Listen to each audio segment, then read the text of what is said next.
This is the Elite Entrepreneurs Podcast, where we teach you the proven methods to grow your seven-figure business to 10 million and beyond. Please welcome your host, Brett Gilliland.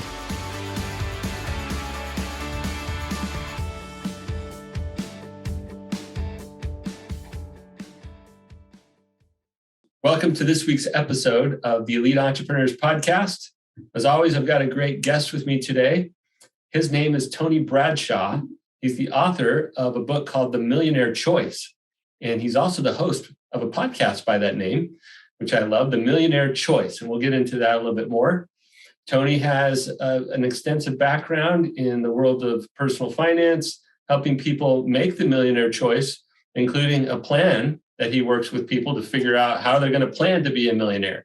And we'll get into all that. I love bringing guests in, though. I want to share a little bit of personal here.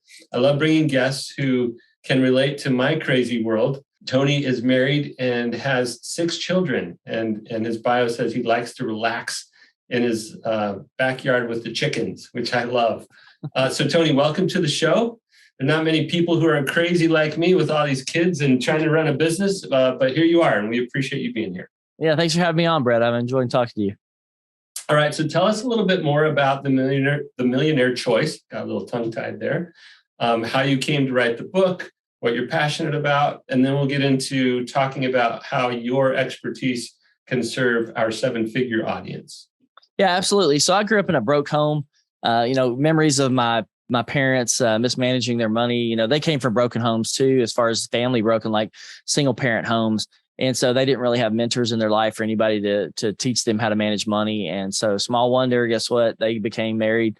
I think at age about 19, I was born when they were a year married at age 20. My dad was in Vietnam. So just a young soldier and just trying to figure out life, right? That's what a lot of us do. We get married. We're kind of overwhelmed. It's like, what is this thing? I've got a ring around my finger, but I don't know what I'm doing. And so that was kind of where my parents found themselves. And so lots of bounce checks, lots of power getting cut off, lots of water getting cut off, utilities not being paid, just all those kind of stories. I think lower income. They weren't low income, but they were lower income. So not middle income and mismanaged what we did have. Small wonder, I mirrored those principles when I became an adult. And at 25 years old, I had gotten out of college. My parents had helped me fund my college degree. So fortunately, I didn't have any student loan debt. But at 25, I got my first W-2 and realized I had made $39,000, the most money I'd ever seen in my life, probably by about 7 times more than I'd ever made before. And I was just shocked. I'm like, wow, I've got $500 in my bank account roughly and $16,000 in debt. I'm living at home with my mom and dad paying $200 a month in rent and board. And I offered to pay them $400, but they turned me down. They just said, no, $200 is enough. So I had a really good deal. I had great living arrangements, but I had somehow spent $16,000 more than what I made even with very little expenses. And so I'm like, there's something wrong with this picture. And fortunately, I woke up at that point and then decided I had to make a change. I'm a very change-driven type person. Started learning about money. Back then, there was no internet at that time, or not much of an internet. It was kind of like AOL, America Online. You'd get on there. And early internet. Early. And so I would drive out to the bookstore and just pick up books and magazines, which is what I did as a kid. I'd learned to read and learned everything I could about money. And then in a very short period of time, realized that money is really not that complicated. If you do the right things, you can end up in some very positive places. So I put together what I call my Millionaire Plan. I had learned how to use a spreadsheet. And so I played with the numbers a little bit and figured out I could be a millionaire by age 40 based on a $39,000 a year income. So imagine that you're making $39,000 a year and thinking you can be a millionaire. But that was where I started. Now, that being said, we were making jokes earlier, but I did not plan on getting married. And, I was debt free when I got married, but my wife had $20,000 in debt. So I started paying on her debt while I was engaged. Against some people advising me not to do that, but I decided to do it anyway. And then 6 kids later, you find out that you got to pay out about $1,500 in diapers per kid. So that's another $9,000. I try to avoid that math, Tony. I don't want to know how much this is costing. Yeah. I tried to get my wife to do cloth diapers, but fortunately she said no. And my boss told me it was a bad idea. So he had done cloth diapers. And so he spoke from experience. So I'm like, all right, we'll write the check for the diapers. But yeah, so we on that journey, debt, I just realized that debt's really not my friend. At least consumer debt's not. So I started paying off all my debt as fast as I could, started investing at the same time.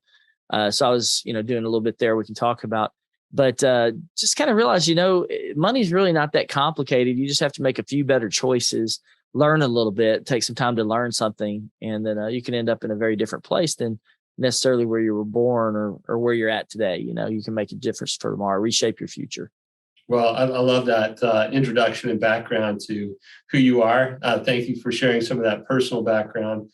As you think about the typical, let's just stereotype a little bit. We'll generalize and say there's a business owner out there who's figured out how to get a business off the ground. They get to seven figures.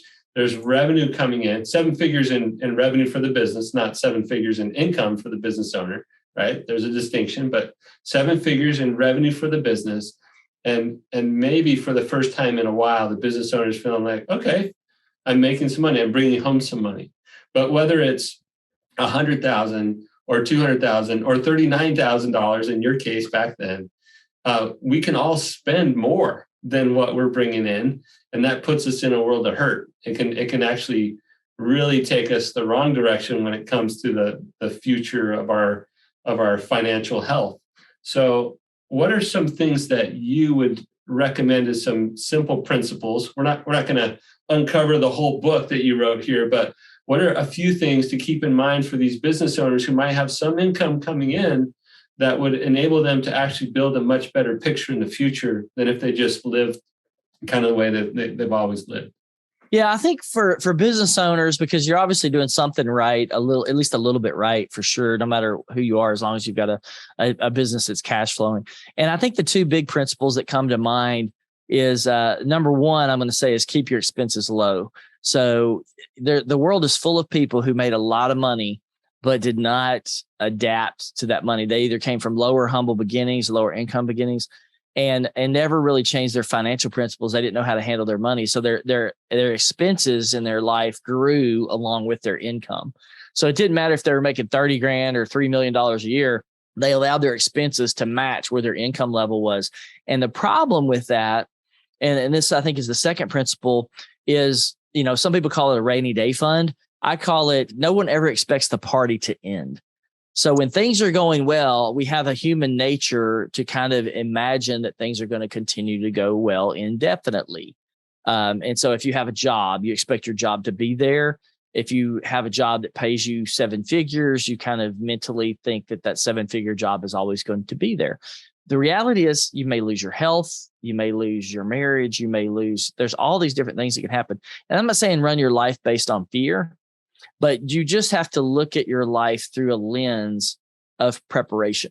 And so imagine that, like, hey, no one, for example, a great example would be COVID. No one expected the entire economy of the world to shut down.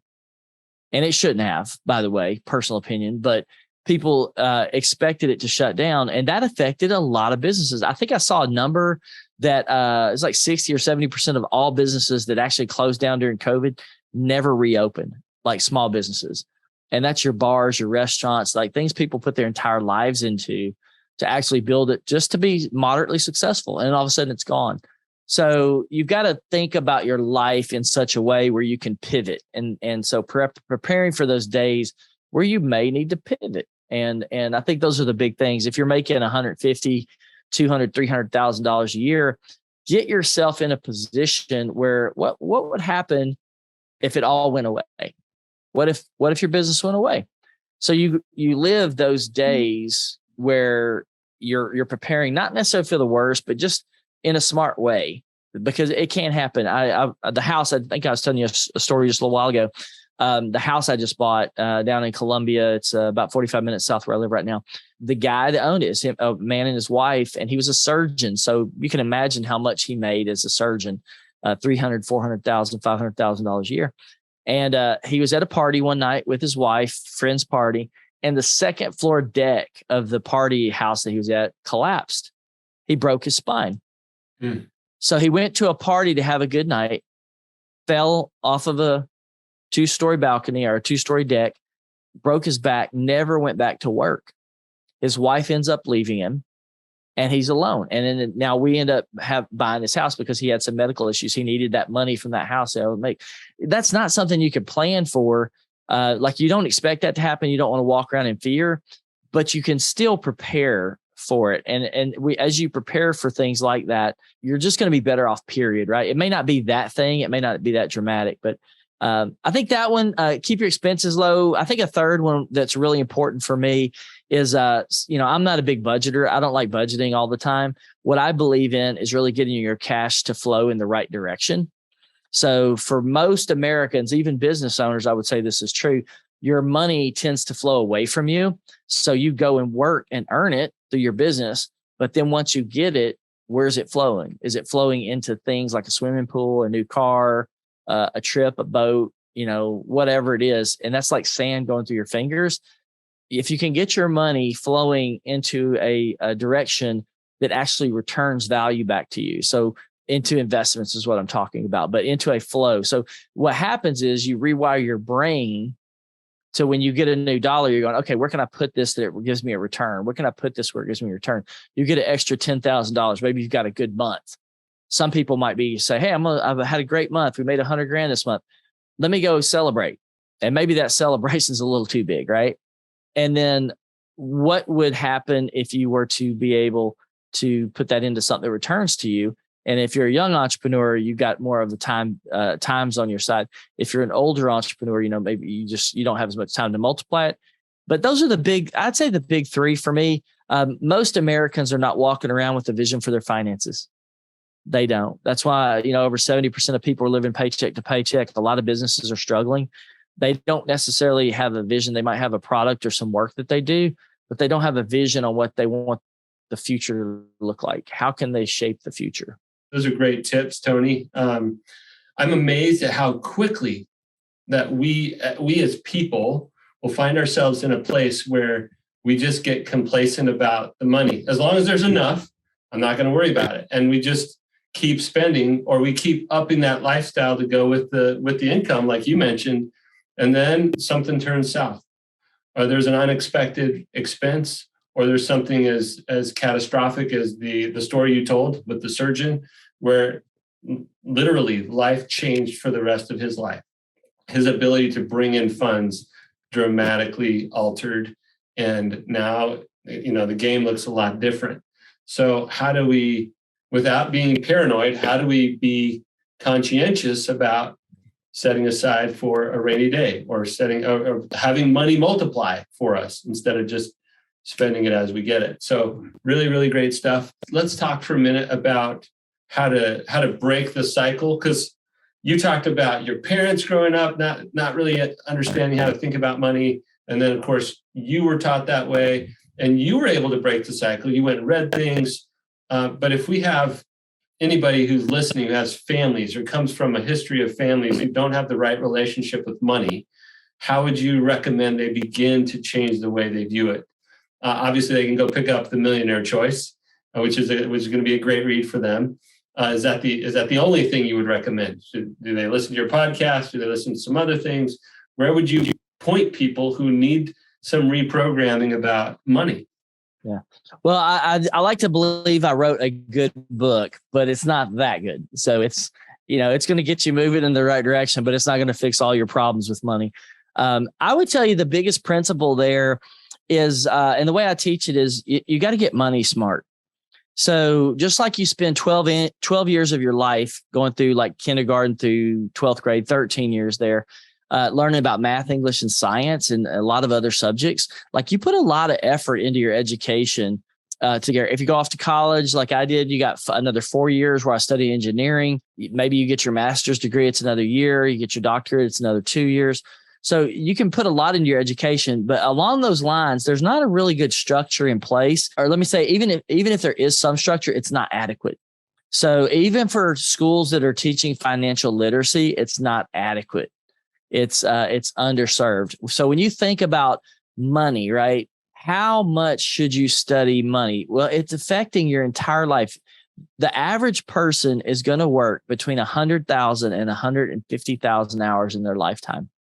That is a lot of time. And when you think of it that way, you're going, you get to the end, you're like, I'm 65. I got a house and maybe a car that I got a car note on. Maybe I got some student loan debt.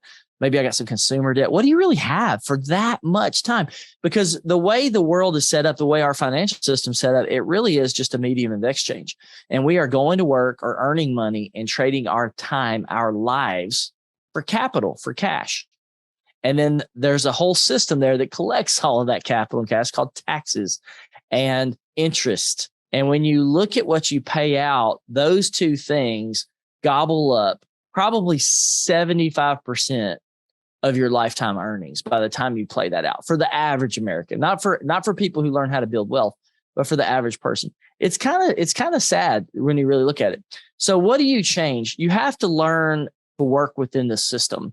And that's why I talk about getting money smart. I really look at financial education as something that everybody should be doing on an ongoing basis for your entire life. So you should be doing something new, learning something new about money every year of your life for your entire life. That's how you master money. And the other principle that now you can do that through a book, you can do it through a podcast, you can do it through local groups, right? So we have a real estate investors group here in Nashville. I've been to a few times, only a few. I need to go more because I'm learning about how to invest in real estate better. I'm becoming a better real estate investor. I've made about, I've had, 1, 2, 3, 4. I've probably owned 6 different properties in my lifetime so far. If I had learned real estate properly, I probably should own like 20 by now. But I've only owned about 6, and currently I only own 2. So I've probably made around $1 million, a little over $1 million, maybe 2 or 3 million, if you include the house I'm currently living in. I'm learning to master real estate. I'm not a master of real estate right now. I did pretty well in the corporate world, so I learned how to invest in myself as a person and grow my skills. That's where I made a lot of my money. But that principle of get money smart, it's Millionaire Key number 3 in my book. That is probably one of the biggest things I could recommend anybody do. And on the heels of that one, Millionaire Key number 4 would be find a money mentor. So I'm a do-it-yourself kind of guy. So on my financial journey, I pretty much use books and resources to grow myself. But I've met people now because we have so many more resources at our fingertips. Like you can learn about money sitting in your computer watching YouTube videos now. That didn't exist for me. So if you do that, you can actually get into community groups or wealth building groups and learn from other people. And I'm a big believer that you're going to learn a lot more, a lot faster by connecting with the right people than any number of books that you can go pick up. You should do both, but you've got to develop a mindset of building wealth and learn how to multiply it. I think the danger for a business owner, like, your audience, the Elite Entrepreneurs Group, is that as business owners, we become so hyper-focused on our business that we don't add these other skill sets to our knowledge base. So we're so focused on growing the business that we don't take time to learn about money on the side. Hey, how can I make some money in real estate over here? How can I make some money in some stocks? Should I invest in crypto or not? How do I answer that question? Do I need to go find somebody to talk to them? And right now, should you buy silver? Silver is I think a great investment right now. So those are the principles of what you got to do. And I think the pitfalls of being a business owner is you can become so hyper-focused and stretch so thin, by the time you deal with your marriage, your family, and then you throw the business needs on top of that, what do you have left to go? And you've got to figure out how to put that in your routine. I think that's a big deal. It's almost like to build a routine that promotes, like, you don't even have to think about it. It's like second nature to you. A great example would be getting on treadmill. Everybody needs to exercise. What are you listening to while you exercise? Are you listening to music? What are you listening to? What are you absorbing? And with today's materials, I think that's a big one. Everybody should be exercising. I'm trying to create it. I've been sloppy, honestly. I'll be confessing. My 30s, I was a terrible exerciser in my late 30s and mid 40s. Now I'm hit 50. I'm like, I need to straighten this up a little bit. I need to get on track with some of this. And so I'm reprogramming myself and creating new routines that make those kind of habits easier to put in place and makes my time more productive for me as an entrepreneur and as a, family man, also, husband and all those kinds of things. Find the best way to leverage your time. Yeah, I think you're right that money is a language. If any of us wants to master a second language, there's a lot of time and energy, and you got to immerse yourself in it. You can't just do a couple sessions of Duolingo and pretend that now, okay, now I know how to speak Spanish or Chinese or whatever. And I'm not saying money is a complete foreign language, but it's a different way of thinking and conversing and investing, all those things. And we don't spend nearly enough time talking about it or thinking about it. So you're one of those self-professed do-it-yourself guys.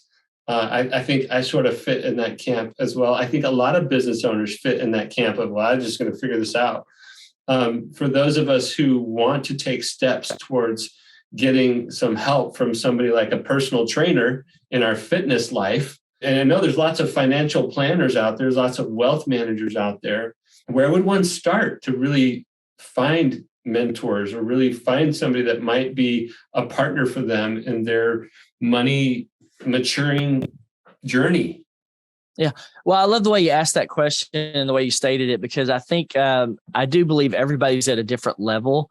The first thing that came to mind was you need to set a financial vision for yourself for the future. So like what came to me as you were talking, Brett, was if you're a business owner, just a business owner, you probably need to set a minimum, and I'm going to say, I'll be bold here, a minimum net worth goal of probably at least $10 million. That's my personal opinion. If you're trying to get, the reason I set that number is because, I mean, if you had $1 million this year, the rate of inflation, the government says it's about 9%, which is a lie. It's probably closer to 20 to 30%. So if you had $1 million, you now have, congratulations, 800 grand or 700 grand in value, like actual cash purchasing value. So when you say $10 million, if you had $10 million at the beginning of last year, or the beginning of this year, I'm sorry, you would be sitting on about 7 to 8 million in actual purchasing power or value. So you need to set some pretty lofty goals as a business owner, and then you need to figure out how to hit those goals, right? So, and then answer to your second question. Oh, let me throw one more stat at you too.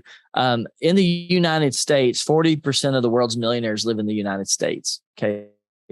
Now, that number may be a few different percentages off right now with everything that's going on in the world, but really close to 40%. There are about, I think in the U.S. there's about, I think it's 300,000 what they call ultra high net worth individuals. That means people with net worths over 25 million. So only 300,000. So, and that's out of 330 million people in the United States. So those are just some numbers for your listeners to go, okay, what do I want to be? They could look at that number and go, that's a lot of people. Like 300,000 people have a $25 million net worth. I know several of those people. I know at least maybe half a dozen of those people now. So, and some that are even higher than that. So it might be more like 12. And I think as a business owner, you should set some pretty lofty goals and go, okay, I need to set, a $10 million net worth goal somewhere out there in the future. Now, there's a couple of reasons for that. Some of your listeners may go, oh, we don't want to chase money. We're chasing life satisfaction. No, it's about principles. You put principles in place that take you to where you want to go. I'm a big believer that the more money you have, the more good you can do in the world. There's no shortage of people that need help. There's 147 million orphans on the planet. I think I saw the number. 900 million people are going in the world. 900 million people, 893 million are going hungry, like not getting enough food, not getting enough nutrition.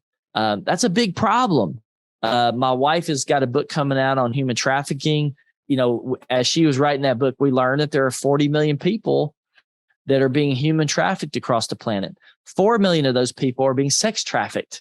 And 99% of those are women that are being sex trafficked. Those are huge problems.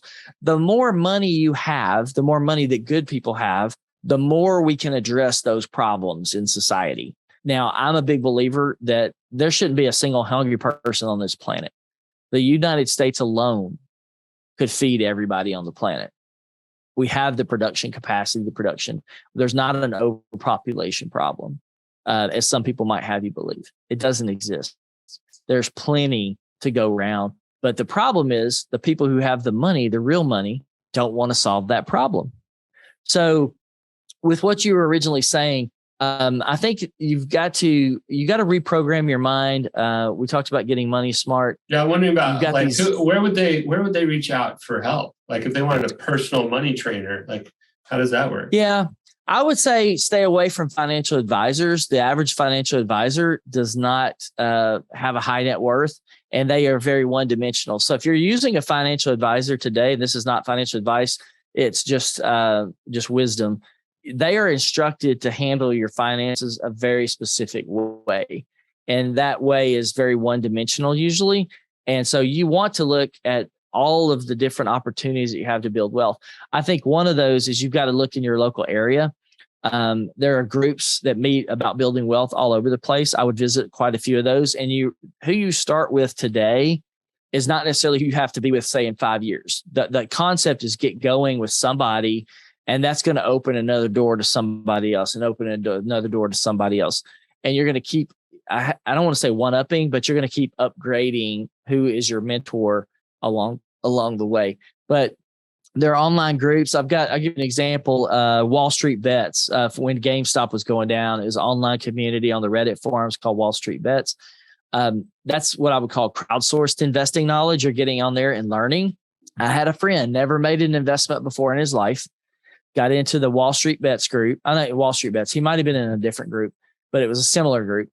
And he just listened. He just got in there, didn't know anything about investing, just listened to them. He ended up getting in on GameStop, made, I think, 600% on his GameStop investment, and then took that money and put it into something else. I don't remember what, and then turned that into another investment. So in 1 year, he was able to get about 1,200% returns on his investment as a first year ever investing. Pretty good. Tell him to quit.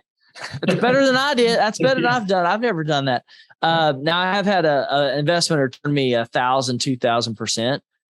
But those are not, I don't do those every single day. Right. But he got into a group and he learned from the group. It was a group mindset. And I'm not saying all those groups are going to be good. So you still have to use your own discernment. But that's a way you can do it, is to go, hey, I want to go plug in a group. I mentioned a real estate group here in Nashville. It's called the Real Estate Investors Group or something. I forget the name of it. But I went in. I've only been to that group like 2 or 3 times, but there's probably about 30 different investors in there. And usually they're going to have a speaker that comes in that you can connect to. There's business coaches that you can hire into. But get into a group. Most people are probably going to have to get into some kind of group setting to get access to the really powerful guys. You're not going to usually be able to get somebody that's at an ultra high net worth level, get access to them. One specific guy that I would highly recommend is a guy named Jeremy Newsom. He was on my podcast. He made his first investment when he was 6 years old. And so they have what's called trading rooms. And he's not the only one that does this. These savvy investors, they'll create trading rooms, and you'll pay a monthly subscription cost to be in their groups, and you'll be able to get on there and watch them trade. So you just basically dial in just like on a Zoom, and they'll just share their screens. You can see everything they do, and they'll talk through it with you. So you can learn how to options trade or whatever type of trading is going on. And you're doing that. You're basically mirroring their processes. You're learning what they're doing, and they become a form of mentor for you. And I think that's a really great investment. You know, a lot of these guys are charging anywhere from $100 a month up to probably like $500 a month to be in those trading groups. But you don't necessarily have to be in there for a year. So don't think of it as spending 12 months, but you could think of it as saying, hey, I need to try one of these out. Let's see if I can make some of this stuff work.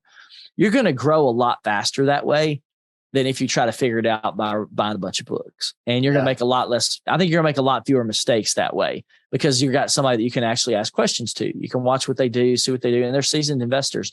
Jeremy specifically, I believe his net worth is over 25 million. He's got his own island, or part owner of an island in the British Virgin Islands. So, and you could go stay at his island if you want to. He does conferences down there. So he's a really cool guy. There's another lady I had on my show. She worked on Wall Street for a number of years. I believe her website's called Simple Trader Pro. She's an African-American woman who's teaching people how to invest. So there's a lot of these kinds of people out there. You just have to, vet them. And I do have a tool at my website called the Wealth Builders Toolbox. And it's a list of resources that I put together for people that want to just kind of connect. I find people that I've had on my own podcast. And if I like them a lot, and I think what they offer is highly valuable, then I'll add them to my listing. There's Mark Podolsky, who teaches people how to invest in land and flip land. He's a really cool guy, becomes a land investor. So he's an expert, 20 years of expertise in land investing, just buying lots and selling lots and reselling lots, marking them up. Jeremy, who I just mentioned, a guy named Zach Booth, who is a real estate I guess a real estate referrer, I guess. So he basically goes and finds properties and then connects those to investors. And so he'll find deals for investors. So the investors are busy, but he'll connect the property, say, hey, I think this will be a good property for you. And then he'll get like a fee, might be like 30 grand or something. So he's not even an agent. And he's just teaching people how to make those connections between investment opportunities and investors. And then he'll make a really good chunk of money off of that. So he's a really cool guy, but his stuff's there. But it's called the Wealth Builders Toolbox at themillionairechoice.com. And it's just a list of resources for people. Well, you've got a lot of resources that you've compiled there. Let's talk about that website one more time. The millionairechoice.com is the website. And then you call it the Wealth Builder Toolbox? Yeah, Wealth Builders Toolbox. And it's a newer resource. It's only been up for about 30 days. But I'm constantly adding new stuff in there. There's a reading list. I'm a big believer that if you can read like 12 books, just read a book a month on finance for 1 year, you're going to totally transform the way you think about money at the end of 12 years. And that goes back to that routine I mentioned earlier. If you can find a routine that you can consistently do over a period of time, that's how you create like sustainable growth. And that's one of those where you just go, hey, I'm going to read a book a month. So about 4 to 5 hours a month. I'm going to read a book. And then at the end of the year, I'm going to have read, what is that? Five, if you say 5 hours a day, 60 hours. You do 60 hours worth of reading over a year, and you're a totally different financial thinker after a year. That's a small commitment, isn't it, Brett? For those who want to make a difference in their life, that seems like a very small commitment, especially when you think about the amount of time that we waste on social media, Netflix, whatever, right? And I'm not saying all entertainment is bad, but but the point is we could grow some that'll have ongoing benefit in our life, real leverage, or we could just spend the time on brain numbing types of things. So Tony, brain numbing. You've been great. So you wrote a book called The Millionaire Choice. You have a podcast by that name, the Millionaire Choice Podcast. And I assume they can hear that on all the platforms. Yeah. Yep. Yes, sir. Yeah. Get it on Spotify, Apple, pretty much anywhere. Okay. And then the millionairechoice.com is the website where they can also find the Wealth Builders Toolbox there. Great.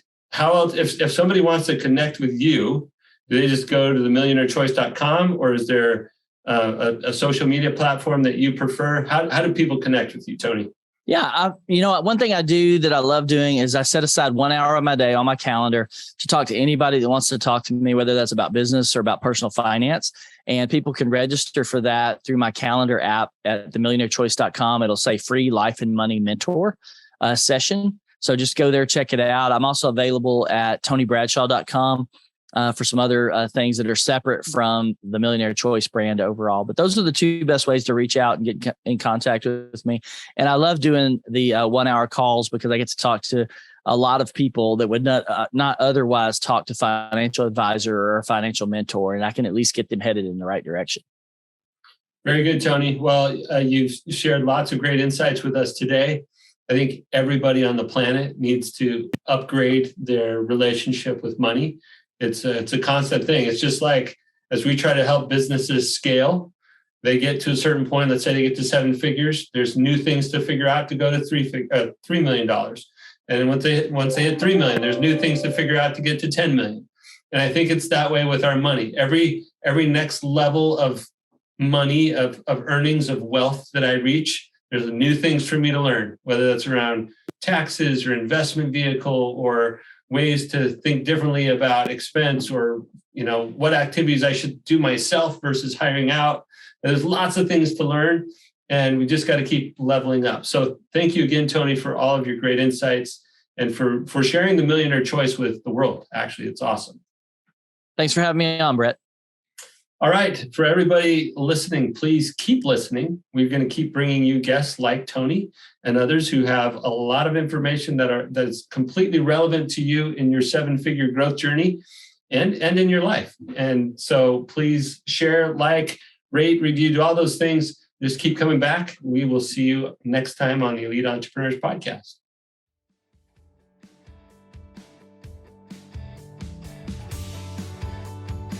You've been listening to the Elite Entrepreneurs Podcast with your host, Brett Gilliland. Be sure to leave a rating and review wherever you listen to your podcasts. You may also want to visit our website, eliteentrepreneurspodcast.com, to find additional resources to grow your business from 7 figures to 10 million and beyond.